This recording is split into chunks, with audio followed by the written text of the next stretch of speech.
Hello and welcome to Sovereign RPG. I am Sovereign and today we're going to go over the fitting for the worst battleship for Deadspaces. Now that is hard for me to say. Well, it's actually kind of a lie. The Scorpion's the worst, but we won't even go into the Scorpion. The Scorpion's just dog shit. I have spent the past 3 days testing multiple fits, running multiple T7 Deadspaces, trying to get the Raven to work. And the only fit that I've got it to work with in Deadspaces is this fitting that I'm going to show you. And it takes a long time to kill those DED frigates, kill those DED cruisers. Now the runtime for a T7 DED in the Raven is about 1 hour and 50 minutes. That was an average time whilst being able to tank the DPS, whilst also being able to do the DPS to out DPS the local reps of the actual Deadspace elites. It has given me a massive headache. I've tried combinations involving different types of painters and webs. I've tried combinations of different rig layouts. If I rig for more DPS and if I rig for more application, you don't have enough tank. If you do too much tank, you don't have enough DPS to break the local tanks. It has been a nightmare. Absolute bloody nightmare. But I finally come down to a fit that works in Deadspace T7s and T8s. This fit can run it. You'll see in the video at the end where I do a sped up version of the T7 Deadspace that at the last wave you do have your tank broken for a little while. You can survive it, there's no problem. It will cost you about 11 million to 20 million ISK to repair the armor afterwards, but I made about 2.7 billion ISK in this Deadspace solo. Now, saying that this battleship is the worst for Deadspaces, it is really bad for Deadspaces, but it is really good in every single part of other content. I've tested it in T10 storylines, I've tested it in the Inquisitors, in the Scouts, everything. The larges, the mediums, the small anomalies, all of the T10 content, this ship rips through it. There's no question this ship is great for all of those things. If you're never going to do a Deadspace, then the Raven is a really good ship to use. But if you are doing Deadspaces and you want to solo some Deadspaces to get those wrecks, to make some big ISK, this is not the battleship you want to use. Now, as per usual, my skills are not God mode. Everything is standard. Everything's still the same. All of the 5-4 as basically everything that I have for the Dominics and for future fittings, they will have the same skills. I will just swap the skills around on the weapons, so it's as fair as possible when I'm actually testing these ships out. So let's get into the actual fit itself. We have large rapids on the top slots. We are tanking at 0 with this fit. You are just literally warping in at 0 and just killing everything that you can. It is a pretty simple fit. It works. There's no cheesing involved. You're not sitting at 250 kilometers. Even then, if you're using missiles and you're using medium missiles, the standard medium missiles, you're going to apply even less damage than you do with these large rapids. So it's going to take even longer to kill those DED elites. In the mid slots, we have 2 large energy Nosferatus to keep the ship stable. We are running 2 painters. 2 target painters actually work the best in conjunction with fighting those DED elites. I've tried web, double web, I've tried web painter.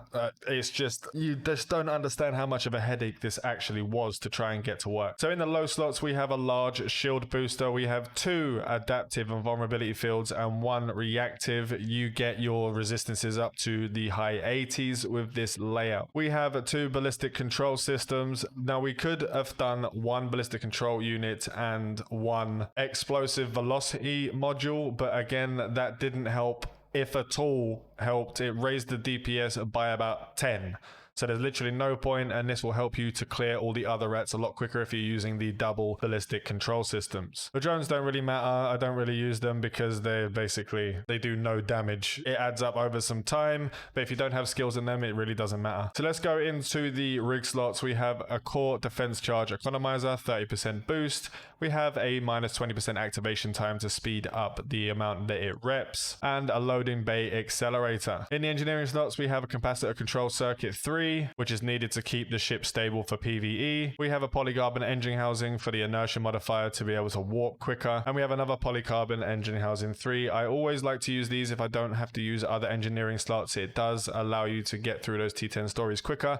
It allows you to get through all of the content as quickly as possible because your warping time is sped up. It does only save a couple of seconds per jump, but if you're doing 10 jumps, it does save you quite a lot of time. So let's go over the cold stats. We have 1,562.97 DPS, 1,487 of that is in the missiles. In the defenses, we have 28,603 shield hit points and the standard resistance profile. As there are no rigs to boost this, we are just using the modules. The capacitor is only slightly stable. You do see in the video later on when you're in the last wave that I was dropping quite low, but that is because I was actively using the ballistic control systems which drop your cap over time, and I was cycling the large shield booster only when I really needed it, which was helping me to keep the cap up during the actual waves and in between the waves to make sure that when the next wave spawns you have more than enough cap to keep going. Scan resolution is low obviously because it's a battleship with a 368 sig radius that is larger than the Dominic's by about 58, which is actually quite a large amount of signature radius, to be perfectly honest. That's almost 3 succubus on top of the actual Dominic's. Navigation is 183.4 meters a second with an 8.75 second preparation time with only the 2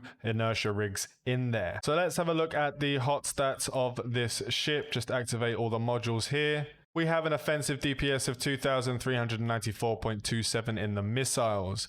Our defense is 65, 74, 79, and 82.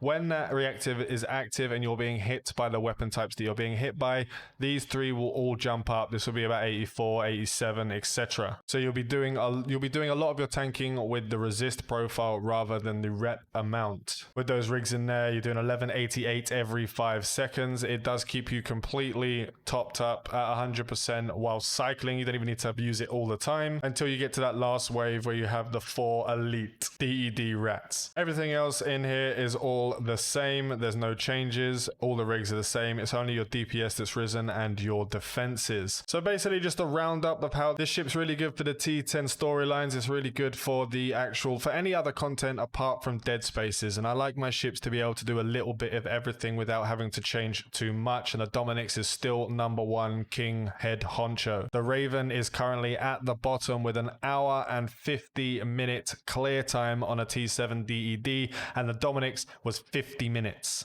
to clear the entire T7 DED. And you could even clear a tier 10 Inquisitor in under an hour. Now this ship can clear the T10 storylines with just the Annihilates under an hour. You can clear the T10 Inquisitors and Scouts in just over an hour. And the normal anomalies can rack you up quite a lot of ISK just from ticks. It kills the normal anomalies really, really quickly, on par with the Dominic's itself. So basically, all in all, if you're going to want to do Deadspaces, don't use the Raven, especially in Serpentis space where you'll be making the most money. The Shadow Vigilance and Shadow Daredevils are absolutely mental, and you cannot solo the higher level Deadspaces by yourself in any of the battleships. You can't solo it in any of them unless you're cheesing it from 250 kilometers away, which is something that I don't like to do. It's boring as hell, but it is possible in some of these ships. Right, so make sure to check out the actual clear of the T7 DED. You'll see how difficult it is in the last wave to keep your tank up. You have to be micromanaging this Raven. You can't go AFK like the Dominic. Remember to like and sub if you haven't already. This is your one-stop shop for Eve Echo's content. Fly safe and avoid local chat scams.